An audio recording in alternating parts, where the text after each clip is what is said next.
301 to 300, the top speed, not much through that speed trap.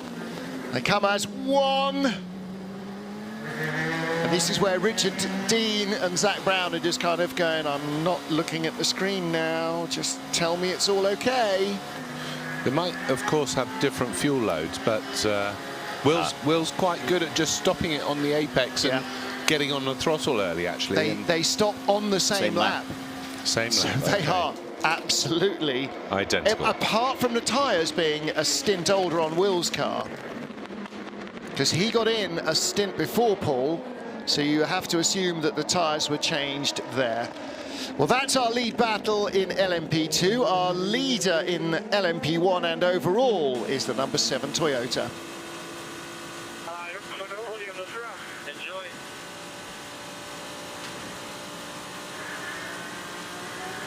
Well, I got to enjoy. I don't know what it was that he was talking about that he needs to enjoy, apart from, having fun driving at night.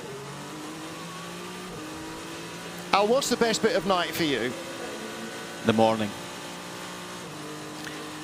The best bit of night for me is when you've gone through the night and you see the sort of just in the horizon, the sun starting to break, because you've broken the back of the race.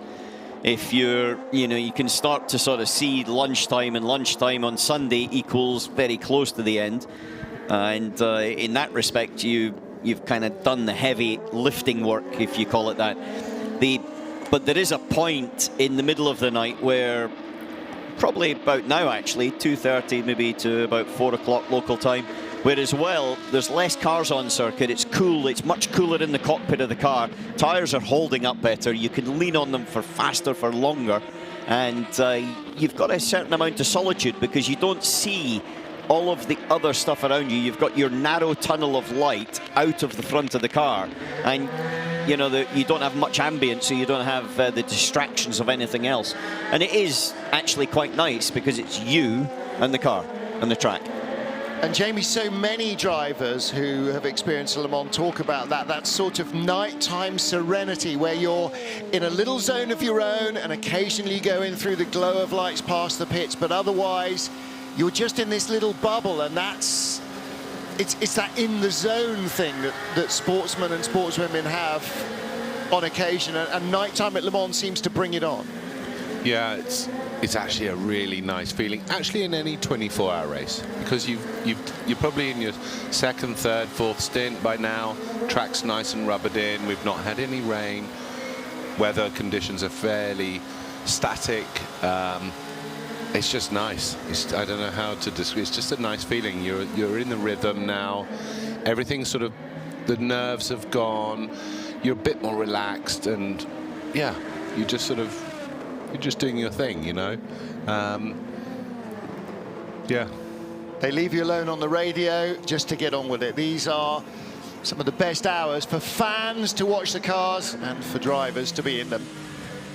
With 12 hours in, 12 hours to go here at Le Mans. Let's hear from Kamui Kobayashi and the team. We have an issue on the right-hand side turbo on the engine. Oh. I keep you updated, we might have to stop. Yes, it's very good on the right. Yellows. That's the lead car. Yellows. Now, they're not being shown anywhere else, but they are being shown on the bridge gantry there, flashing yellow lights and then green beyond. So there is something at the Dunlop Bridge, but also a major drama for the race leader, potentially. Looks like we may have a turbo problem. Just what you want to hear when you're a lap in the lead. You're leading the World Championship and you want to win Le Mans against your teammates that beat you the last 2 years. And 2 minutes ago it was da-da-da-da, yeah, enjoy. Halfway mark of the race now, 12 hours gone, 12 hours to go. Well, they've led for 12 hours. What's going to happen in the next 12? Right-hand side turbo, the problem there is the temperature of the turbo. It sits there at about 900 to 1,000 degrees, and you have to cool it off before you can handle it if they have to change that turbo. That'll be what we in the trade call monkey hot. It's when you take it off and you go, ooh, ooh, ooh, ooh. Yep. drive-through stop-and-go penalty for number 27 Dragon Speed car for speeding in a slow zone. And Renger van der Zand has been in the car long enough that that will be him that incurred and will be forced to serve the penalty. Unless he comes in and does a stop and hands it over to somebody else to serve. The number 3 Rebellion, the number 17 LMP2 IDEX Sport car, and car number 60, which is the Iron Lynx car of Sergio Pianazzola, will all have 10 seconds added to their next pit stop for slow zone infringements. However, no penalty for Augusto Farfus in the 98 Aston, so he clearly was just super professional on the getting the speed scrubbed off in the shortest possible distance to open up that little margin over Charlie Eastwood. And by the way, the AM battle that we were following between Farfus and Charlie Eastwood is a whole 0.4 seconds behind Augusto Farfus, which I think means that the nose of the TF Sport car is halfway up the exhaust of the AMR machine.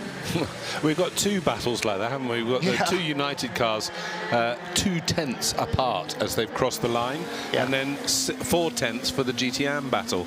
Fantastic halfway through the race. Listen, 2/10 at this speed, that is barely a car length, is it? Right now, oh, that's the TF Sport Aston Martin right in front. So those two car battles are side by side. There's the AMR car.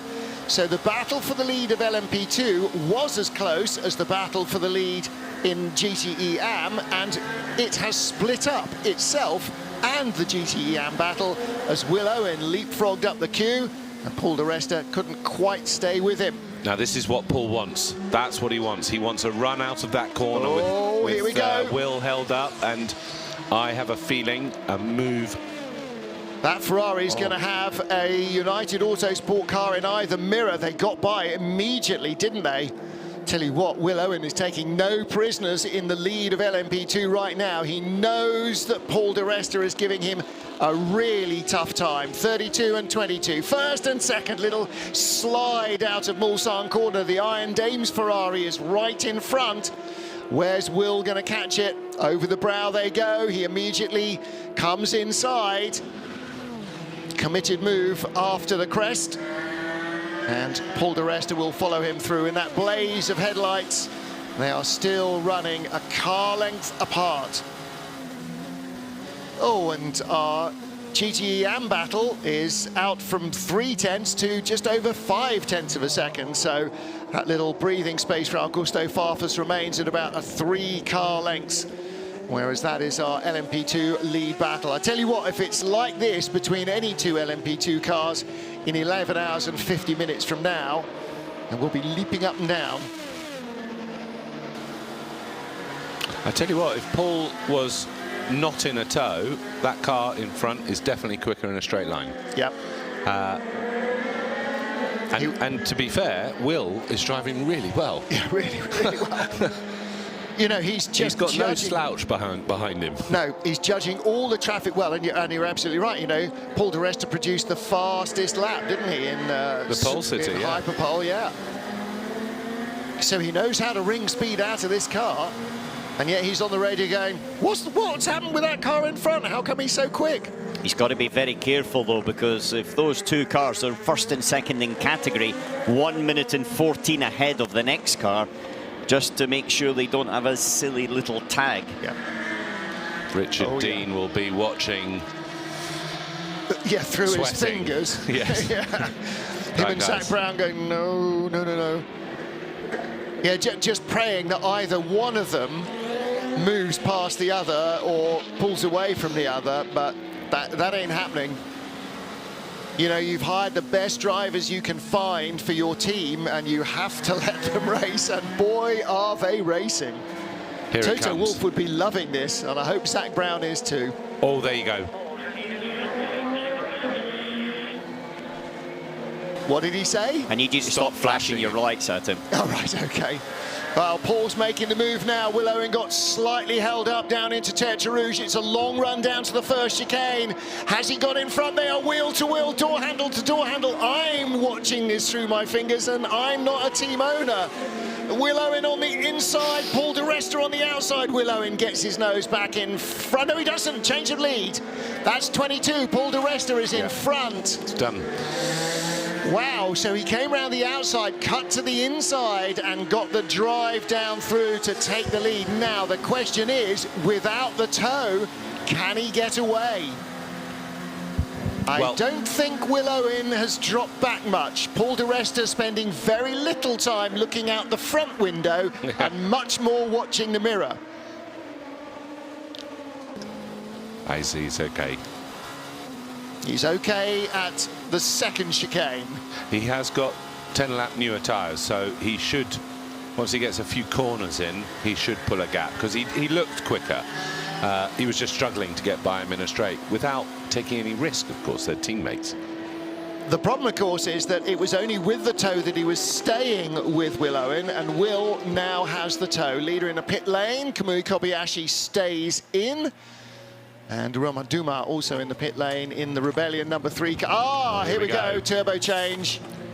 The race swings towards the number 8 car. They are on a hat-trick, Sebastian Buemi and Kazuki Nakajima. Kamui Kobayashi in the pit lane. 241, that's gone in. Let's see how long it takes to change a turbo. Let's hear from the Toyota team.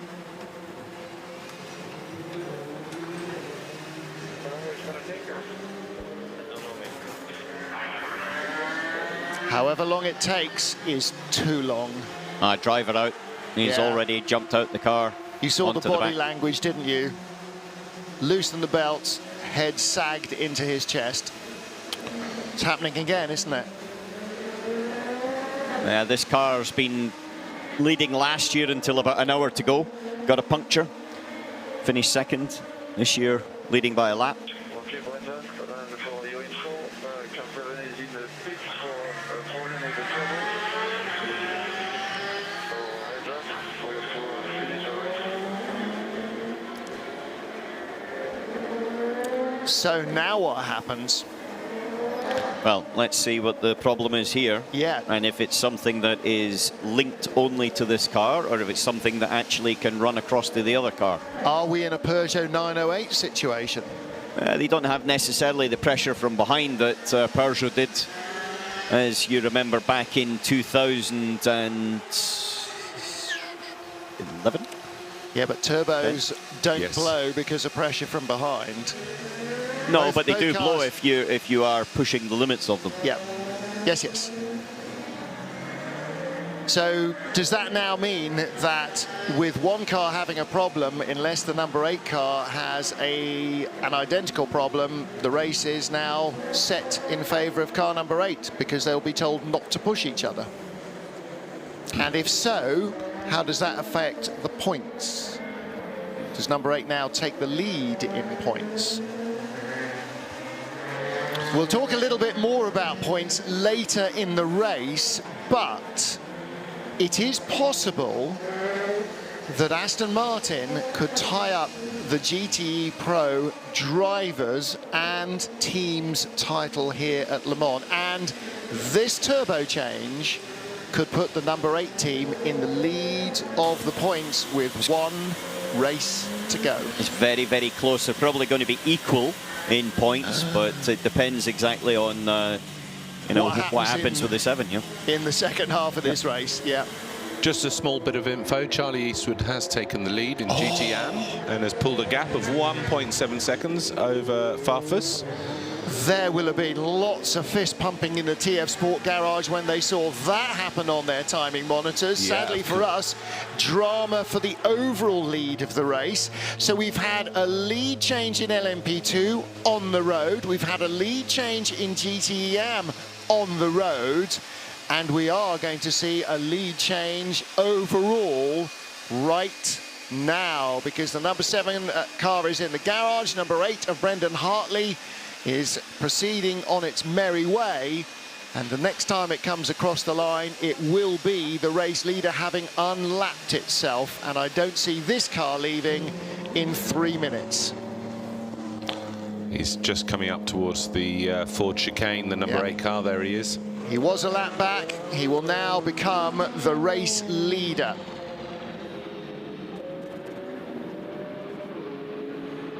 How the pendulum of fortune swings. I know. This is why I love Le Mans, in a way, because you never know what's going to happen. You're racing and fighting against the circuit, the event, the 24 hours, everything else, but it's also why you can hate Le Mans. She can be a cruel, cruel mistress. Yes. If you're in this sort of position where you do everything right and your world just gets pulled from underneath your feet for something you can't control. Got to say, in 30 years of trying, Toyota have had far more bitter pills than almost any team or manufacturer you can possibly think of. We were leading in '99 when I was racing with Toyota here, and Thierry Boutsen got a tap going into the Dunlop chicane with a slower car, and off we went, and that was it. The car was instantly out of the race. And you just have got the most hollow feeling in the pit of your stomach. The mechanics, everything they've worked for a year has just disappeared in a puff of smoke in the 10th of a second. And of course, Toyota suffered the cruelest ever Le Mans disappointment with one lap to go from their first ever win. I mean, that's... Yeah, heartbreaking. That's a story for the ages, isn't it? And nobody who was there, who was watching it... Wasn't Kobayashi in the car at the time? Yes. It was him in the car, Yes, he was, wasn't he? Yeah. Yes. Is Kamui fated never to win this race? But easy. I know. One thing we are going to see is the two Rebellions potentially overtake this Toyota in the garage, and then we might see the true speed of the Toyota on track. Well, and that is a very valid point, because, of course, Toyota will still want a 1-2, and they've still got 11 hours and 45 minutes nearly in which to do it. But you're right. At the moment, the number 1 Rebellion is going to overhaul the number 7 Toyota for second place, and the number 3 car is 2 laps further behind. So the Toyota could drop to 4th. And again, that's not just about the 1-2 here. That is about the number 7 team potentially losing the World Championship with this failure. Not a driving error, not a team error, a mechanical frailty. Number 8's car now leads the race for Toyota.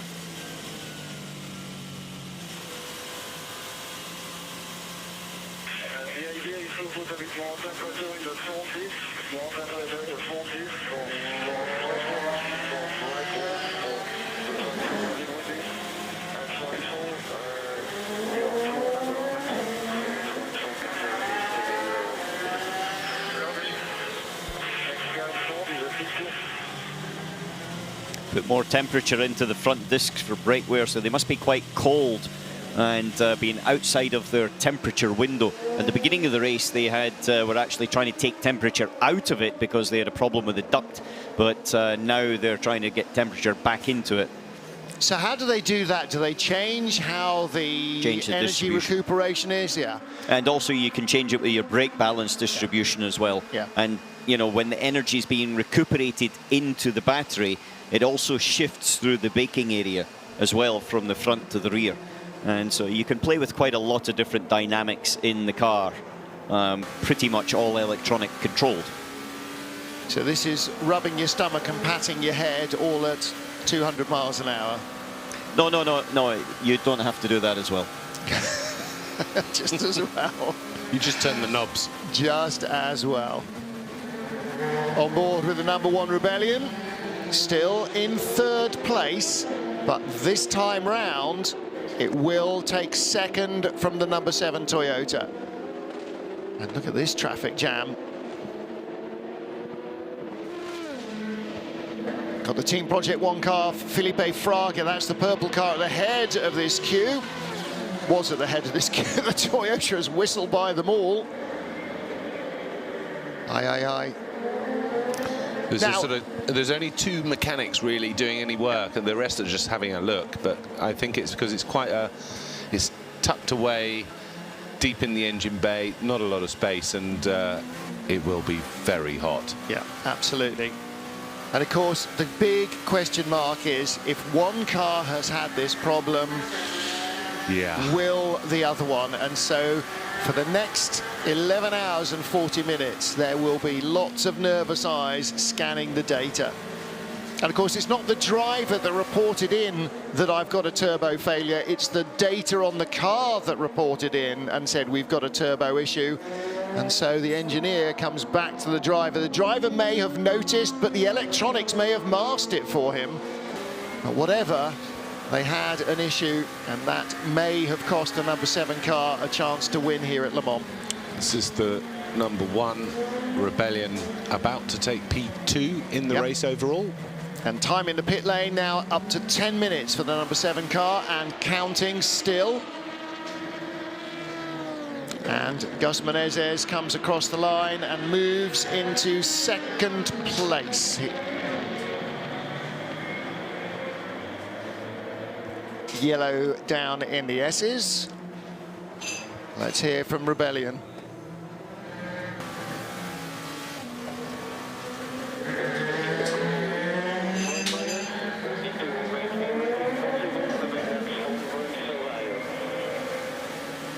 To make the front brake survive, I think it was.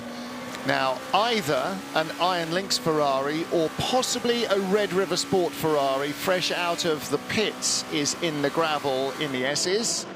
It's the 88 Ferrari, Porsche rather. Retired. Yeah, well, everybody thought it retired. Twice. Yeah, I know. Argendelina off backwards. This is the last running car in the race. And yes, it was our very first casualty of the race, wasn't it? In fact, very, very early on in the first handful of laps.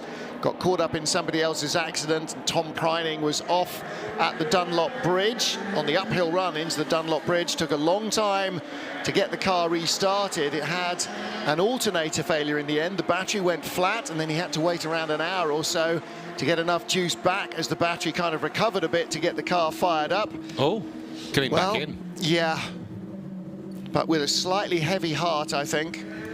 I'm sure Kamui Kobayashi has had a bit of a talk to himself, but this can't be a pleasant situation for the crew of the number 7 car. 11 minutes so far. Yep. And they are still 2 laps ahead of the number 3 Rebellion, but they have gone from the lead to 3rd place. And they are a lap behind their teammates and about to go a 2nd lap behind. In fact, they've gone 2 laps down. I think number 8 car heading down to the first chicane.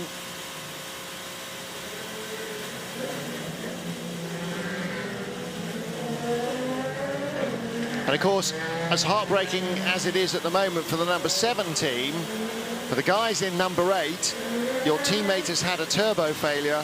Oh, this is going to be an excruciatingly long 11 hours and 40 minutes, because if it can happen to them, there's right there is the sword of Damocles hanging over your head. 26 still having trouble with getting shut down and getting fired up.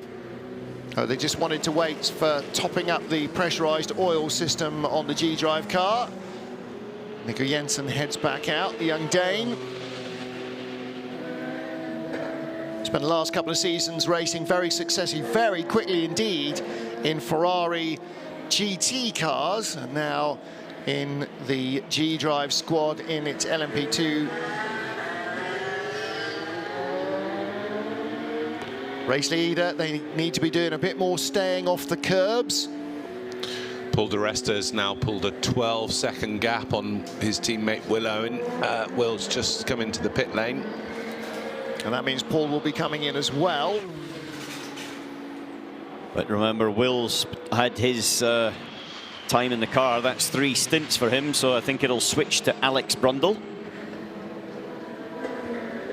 So in fact, if Will is in the pits now, they have stopped on the same lap up until now, but Paul di Resta will go a lap longer because he was in front, so he's gone by. I think they've actually decided brought to Will split in a lap the cars. early. Yeah, just so they're not parked together all the time. Kiwi Brendan Hartley, our race leader. Le Mans winner but not with Toyota.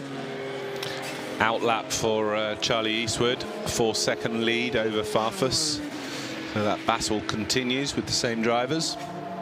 And that means Gusto should be in the next lap or two. Was he a couple of laps out of sync with Charlie Eastwood in the 98 car versus the 90?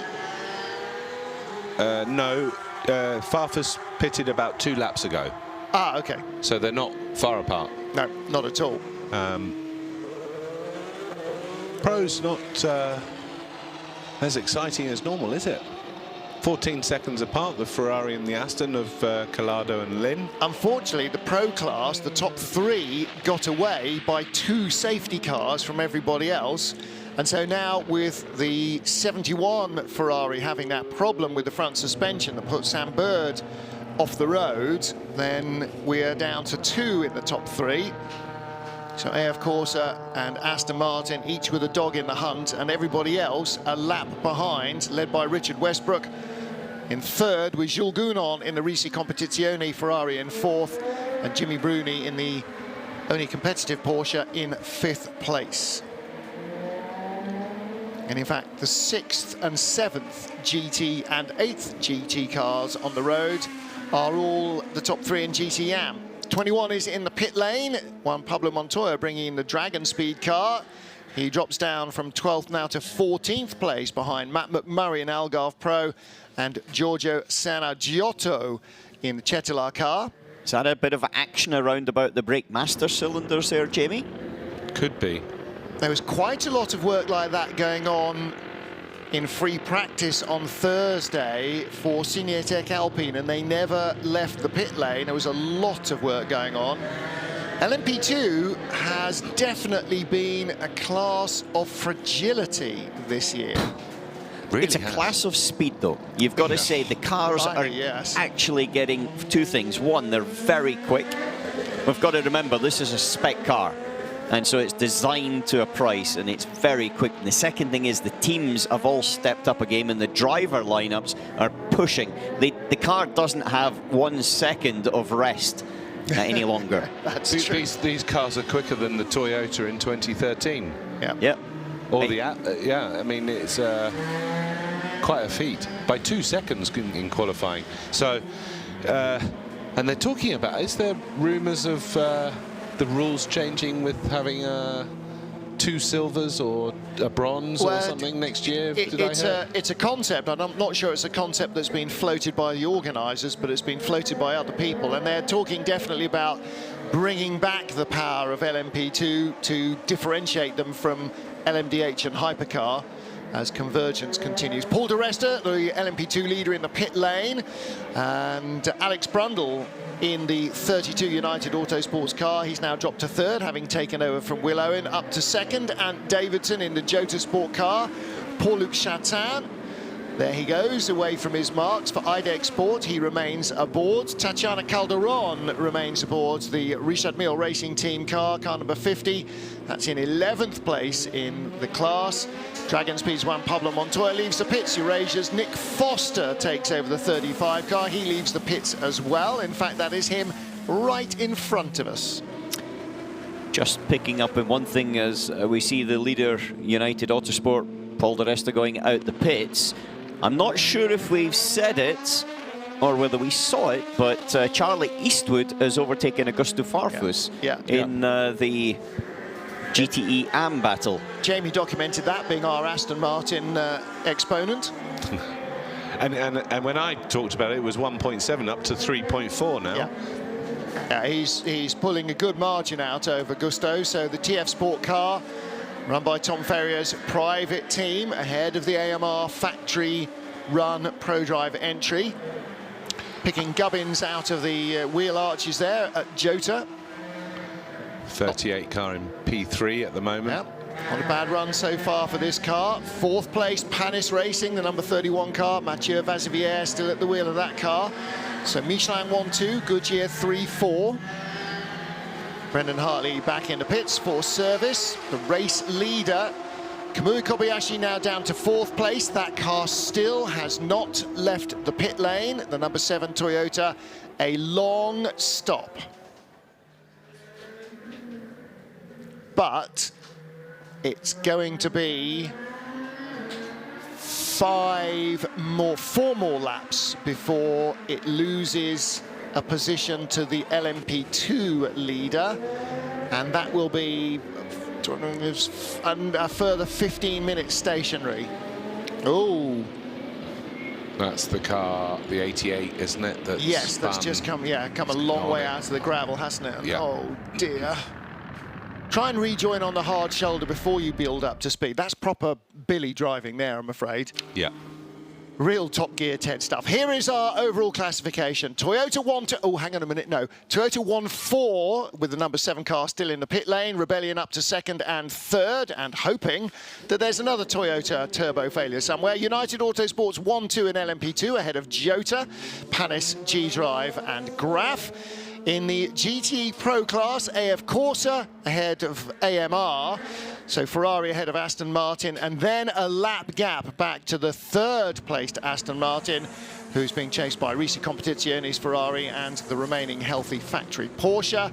In the GTE AM class, TF Sports Aston Martin ahead of the AMR Aston Martin. Charlie Eastwood distancing himself from Augusto Farfus, with Manu Collar in the 83 Ferrari now up to 3rd place.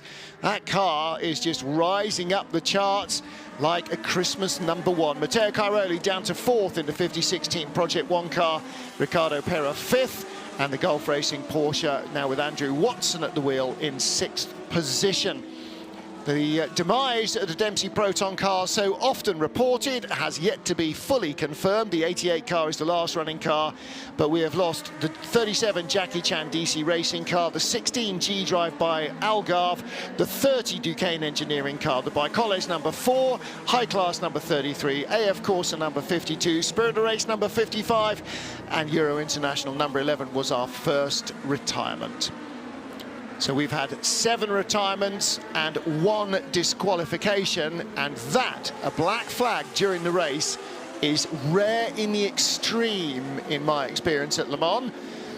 Graham Goodwin will probably tell me it happened to 3 different cars last year, but my memory doesn't stretch back that far. I'm a bit of a goldfish, I'm afraid. Kamui Kobayashi in the car. Engine cover still not on.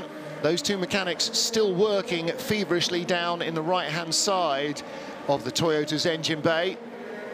It's a right-hand turbo failure. Here comes the bodywork. No, there goes the bodywork.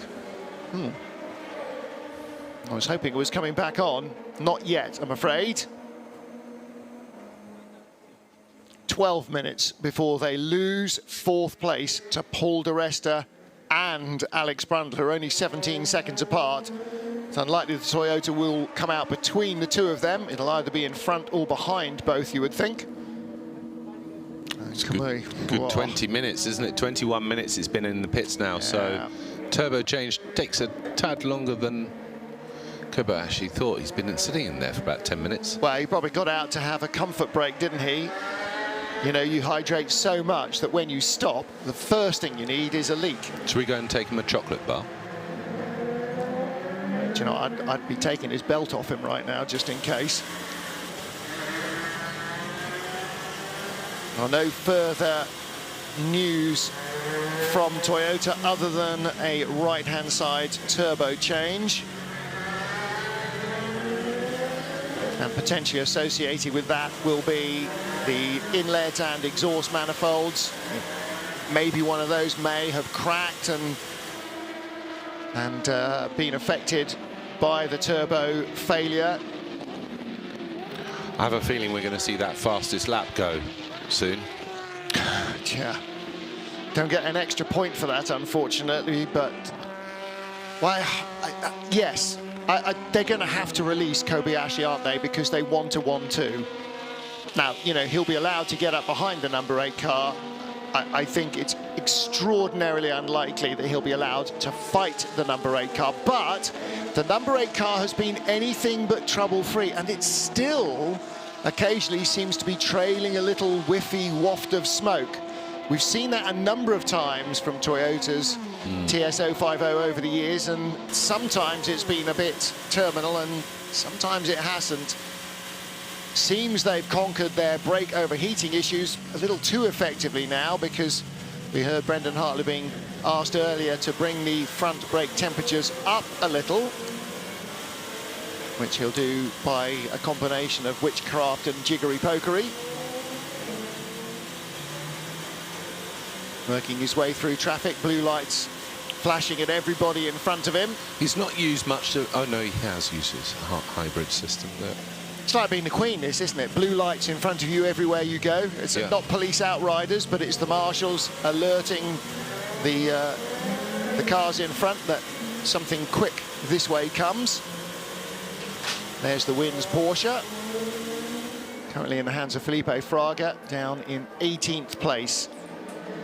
Giancarlo Fisichella, I was going to say fresh out of the car, but out of the car. Actually, doesn't look too bad considering he's just a long, hot stint at night. Long, hot, fast stint at night. Oh, you know how I said maybe Augusto Farfus just really professionally nailed that entry into the slow zone? He didn't, did he? No. 10-second penalty added to the next pit stop of car 98 for a slow zone infringement. Told you. That'll put Charlie a good 13 seconds in the lead. Ladies and gentlemen of the jury, never argue with Mr. McNish, brackets A, brackets. In fact, I've learned rarely to try and argue with Scottish racing drivers. David Leslie started me down that path of being correct because he knows what he's talking about and I rarely do. First car I ever drove was a David Leslie Racing Formula Vauxhall Junior at Knockhill. First car Alan ever drove was a... David Leslie Racing Formula Ford at Knockhill. Yeah. Did it snow when you drove the first time? Yeah. Yeah. Well, it must have been July the 23rd. Did neither of you get a chance to race at Ingliston? Yeah, I did, yeah. Oh, there you go. Father Leslie said, don't worry, the track will be ready by 10:30. He didn't specify what day, did he? And there's always a codicil with Father David. At 7:30 in the morning, I was looking at it thinking, wow. Yeah. It's all right, we'll get the snowplow out, son. Where was he from? French, wasn't he? Leslie. Alan McNish does a remarkably accurate David Leslie advising young racing driver voice. Complete with all the... it would take you right back, Jamie, to when you were a younger lad than you are now. Yeah. I remember my first test at Silverstone, and David said, I'm going to get... He had a spare car. He got in the car, and he said, I want you to follow me around for a few laps. And after about 5 laps, we went back into the pit lane, and he said, right, I'm going to go a bit quicker. I said, well, I hope so, because you're like a chicane. How did that go down? He just sort of looked at me and went, right then. Right. Yeah. Yep. Yep. Father and son relationship, for those that don't know, that started the careers of many racing drivers, and I don't think there's many teams in this world that have got Le Mans winners, world champions, Indy 500 winners, Monaco Grand Prix winners to their credit that slipped through his hands in the space of, what, 5 years? I think he even had the occasional non-Scottish driver in the team, didn't he? Yeah, but we forced them to drink whiskey and become Scottish. Not many. Not many. David Cuff. Oh, yes. One. Cuffy. Well, he was a David, so that was sort of halfway in the family. 2 laps until Paul Di Resta, our LMP2 leader, takes 4th place from Kamui Kobayashi's Toyota. This is painful. I've got to say this. I find this extremely painful, seeing Kobayashi sitting there now, knowing that he's got to drive the next 11 and a half hours, but without necessarily very much to go for. With not being allowed to win. Unless the other car blows a turbo. Yeah, but he's still got to catch back the laps to the Rebellion. 3 laps down on the 3rd place car. In half an hour, in half a race, they will catch the Rebellion. They've got the pace. They had more than 3 laps, or they had 3 laps over it in the first 12 hours. They can make it back up, but he can't sit there much longer. Of course, the Rebellion then, we pre-assume, has to go trouble-free through the rest of the race, and that's by no means guaranteed either. As you said before, Alan, Le Mans is a very cruel mistress. Of 59 cars here, 55 will go away broken-hearted. That's not great odds. I'm not sure what the odds are, but they ain't great. 7 and a bit % success rate. Gustavo Menezes, quick splash and dash, and 7 is on its way. We saw the bodywork coming out, so Paul di Resta does not overhaul the number 7 Toyota, and with 11 hours and 20 minutes exactly on the clock remaining, the number 7 car is rolling out of pit road and starting the chase of 2nd place. Just under half an hour in the pits it's lost. Wow. 29 minutes, 47 seconds. Well now, if the number 7 car can have a turbo failure, so potentially could the number 8. And were that to happen, we could be in for a fascinating final hour of the race. And I think it would take that long for it all to unravel. Barring incident and accident, of course, for the number 1 Rebellion that is currently in 2nd place, and the number 3 Rebellion that is in 3rd place, but a further lap back. Kamui Kobayashi is 4 laps behind Romain Dumas, and I think is probably in full hunter-killer mode. And I think you're right, Jamie. The fastest lap so far set on lap 4 of the race. We are now on lap 200. It was set by Bruno Senna in the number 1 Rebellion. I sense that by dawn, that fastest lap may have been beaten.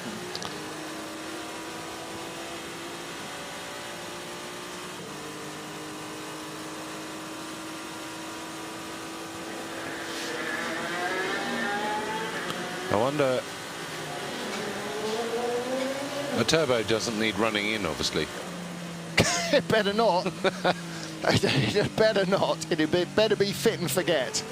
Because I don't think Kamui is going to spare the horses in this one.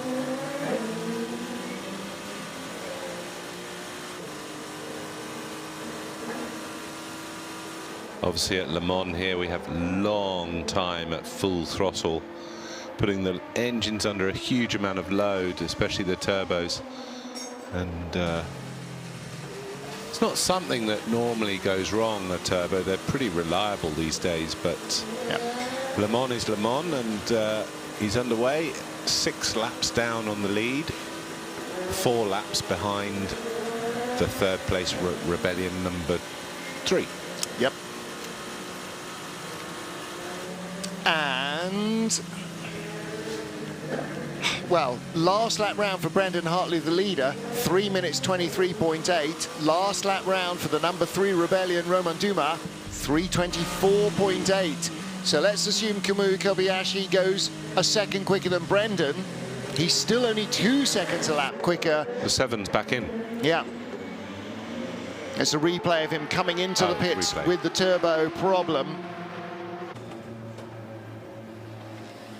So if he's 2 seconds a lap quicker, and it's 3 minutes 24, which is 6.3s are 18, 180 and 20, 200 seconds, and he's 3 seconds a lap quicker, that's quite a lot of laps to make up 1 lap, and he is 4 laps away. I can't do that, Matt. That's a lot of hours. Well, that was 30 minutes of work in the pits written off in a 5-second cut, wasn't it? Boy, oh boy. I think it was David Leslie that told me, actually, when the sun just starts to come up in the morning, don't panic, there's still 8 Grand Prix to go. Well, this and year... a lot can happen in 8 Grand Prix. This year, fewer, of course, because the sun won't come up at 4 a.m., 4:30. It'll come up at 7-ish. It'll start getting light in the sky around 6:15, because the sun's a little lower across the horizon. It'll take a little longer to light up than it will do in the middle of June, but driving down here overnight, Tuesday into Wednesday, it was getting light definitely from 6 onwards. Oh, Rebecca Jones is still away. Goodness me. Alex Lynn has set the fastest GT lap so far in his Aston Martin, 3:50.653. And the 98 car will serve its 10-second stop at the next opportunity, next pit stop. Alex Lynn's pulled the gap back in. He's on a new tyre to Calado's second stint tyre. And it looks like in the second stint, the tyres are actually dropping off quite a bit. So therefore, he's got to try to at least get up onto the back of Calado. If he can get past him, then he can maybe control the next driver that jumps in after Calado. So it's going to be very, very close between, well, obviously, because it has been up till now. Now, is it that the Ferrari is losing tyre temperature because it's a little lighter on its feet maybe than the Aston Martin? I don't know. No, the Ferrari itself, you can't really look at the averages as such because of the slow zones in this particular stint. But the Ferrari clearly is not. The difference is on that second stint. There is a big delta between the first and the second in terms of the performance on your new tyre.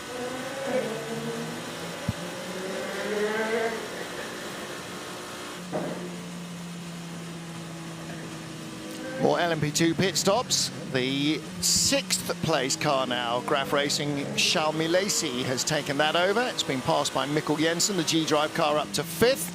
And Nico Lapierre arrives in the pits for Cool Racing. He will stay in. Giorgio Senna-Giotto has left the pits again. The bronze-rated driver in the Cetala number 47 car in 13th place. Not sure how many stints Giorgio has done now, but he must be fast approaching the minimum drive time that he needs to complete in the race. Alex Brundle has taken around about 4 seconds, 3 or 4 seconds out of Paul di Resta over the last few laps. He was 17 behind after the pit stop. Of course, he would have taken tyres. So that was the sort of 17 seconds difference in the stops. And now at 13.4 behind. So Alex doing a good job. Obviously got fresh rubber. Yes, his tyres will be 2 stints newer than Paul's, won't they? Because Paul di Resta came in a stint after Will Owen. Of course, a Ferrari by 3.6 seconds from 97 Aston, and a 3rd placed car, the 95 Aston Martin, a lap back. Just a lap back. The Dane train, why is that so far back? Just not being quick enough. Not enough Danes on board. Now, it had it got split by the safety car. But it wasn't quick enough before that. No. Well, they were 1-2 early in the race, and then they were 2-3, and they dropped back and got dropped back. But the pure performance hasn't quite been there for whatever reason with that car. They were 40 seconds back on pace before they got split. Yeah. And I don't know why. Ask Rebecca, she'll know. That's another fastest lap for Alex Lynn. 3 in a row. He's done a 50.6, 50.4, and a 50.3. It's obviously a good time of day for Aston Martins. It's funny, so he's jumped in the car and he's feeling good. He's obviously done a stint already in the night. He's jumped in it, three fastest laps for the car, and that's what we were talking about earlier, just being in that zone and feeling comfortable and in your own space and getting on with the job. The other thing is it starts to put a lot more pressure again. Make sure that the Ferrari guys can't actually sit back and relax. They've got to keep the pressure on. And you saw what happened with the 71. They had a technical problem. Yep. And the more pressure you put on these guys, the more chance that's the case. On the flip side of it, the more you're pushing, the more risk that you've got as well. But this is a game of risk and reward, and you do have to risk. The Dane train lost time behind the safety car. Yeah, they did. Yep. Yeah. But they were. If I look at my averages, then they're just that slow. was definitely one part of it, no question. But as well on pure pace, they haven't quite had the pace of the 97.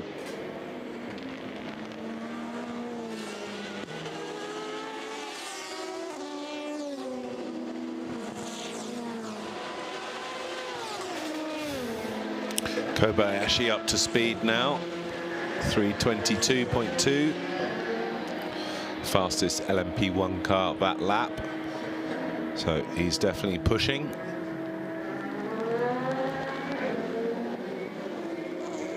Has Brundle just made a stop? No. 11 seconds, 11.8 seconds, 3:31.5. Well, a second a lap.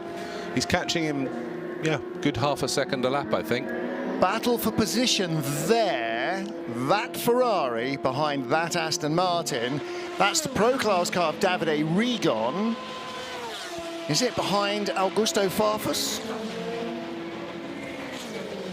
No, it's not. It's James Collado behind Augusto Farfus. So it's the now in front of Augusto Farfus. It's the 98 Aston, and they're the next car. No, hang on a minute. I think it's Collado and Lynn. Is Lynn that close? Yes, he is. Yeah. He's 1.8 behind. Oh, yes, he was. Yeah. He really is close the gap, and that's the 97 car. Yep. And the 95 car is between them. That's the Dane train. The interloper, yes. So the Dane train has now gone a lap down. James Collado has just gone by the 95 Aston. Alex is thinking now, thanks very much to who's in that car at the moment. Richard Westbrook's in that car. He's thinking, brilliant, I've got a teammate between me and that Ferrari. Yeah, can they use it though? Let's see what the Aston Martin team have to say.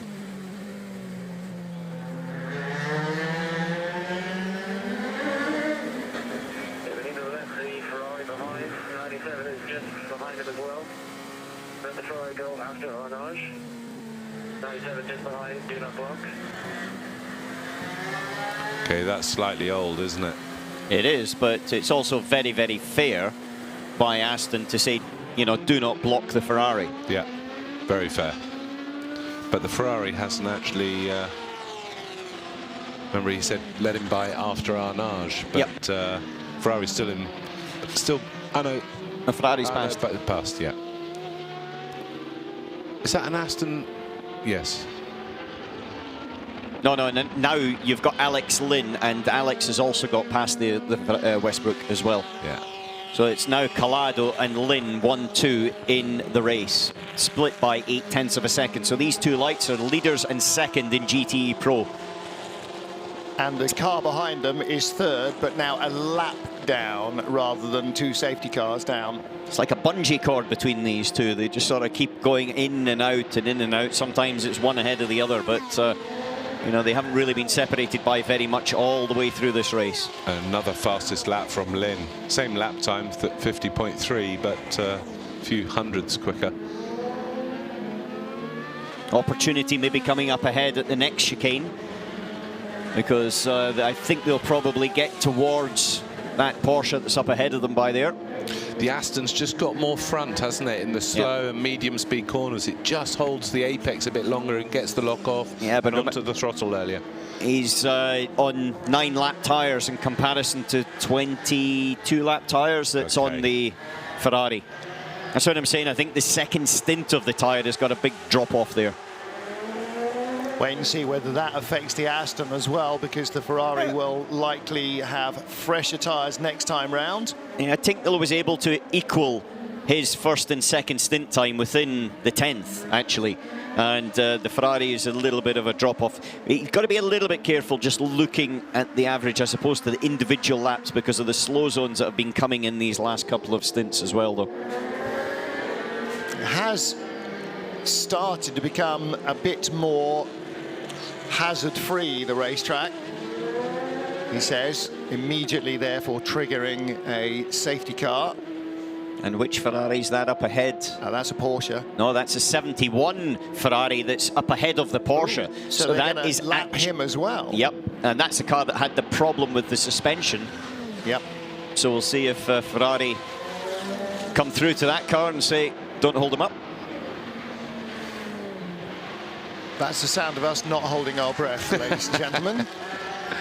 Well, hopefully they will. You know, you want your guy to have a fair race. You want the guy behind to have a fair race. Look, what goes around comes around. There's no question about it. And in that respect, it's quite easy for, you know, in the next 12 hours for it to actually swing the other direction. I don't believe they would do anything to inhibit the two cars that are, you know, been toe-to-toe all the way through. Catching one of the Dempsey Proton Porsches, and I'm trying to remember which one it is from the picture of his backside. I think that's the 99 car. So that would be driven by, I've lost it now, Julian Andlauer. So he won't be hanging around. M-Class Porsche, one of the 3 Dempsey Proton cars.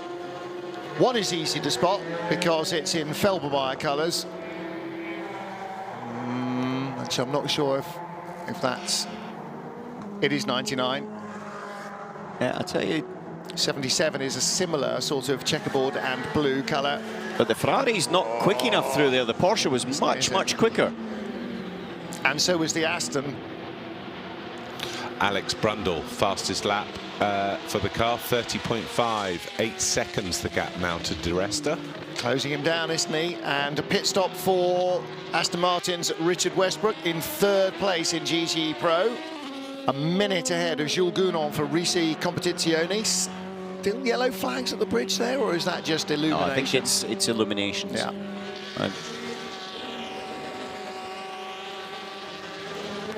Right, it's got to be down the straight. He's got to try and get a slingshot through here, but the Ferrari's quick through there, I have to say.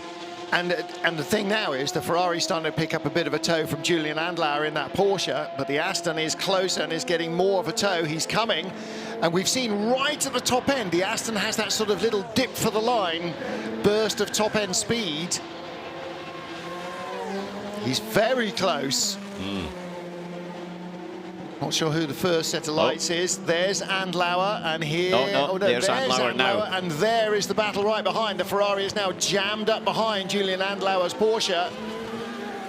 And again, Andlauer not hanging around or wanting to give away time, because he's 20 seconds behind Jan Magnussen in the JMW Ferrari. In the fight for 8th. Yeah. In fact, Ben Barker is half a second behind Com Ledigar, or he was until Com Ledigar came out to the pit lane. In there somewhere is our lead battle. Where's the Aston? No, that's 71. Yep. Both have got past. That's the car in front of the car in front, and the Aston has got by, yes. So the next car up the road is the 71 Porsche, driven by Davide Rigon. 71 Ferrari. That's the one. And he goes by another Ferrari, judging by the rear lights. So who is that? Well, there's 51 and 97. 2 Ferraris in front. And the other one is the Red River Ferrari. So that's the first car they'll come up against, the Red River Sport car, being driven by... Johnny Mollum. Johnny Mollum, yeah, still Johnny. So he's been doing his level best to stay out of other people's battles.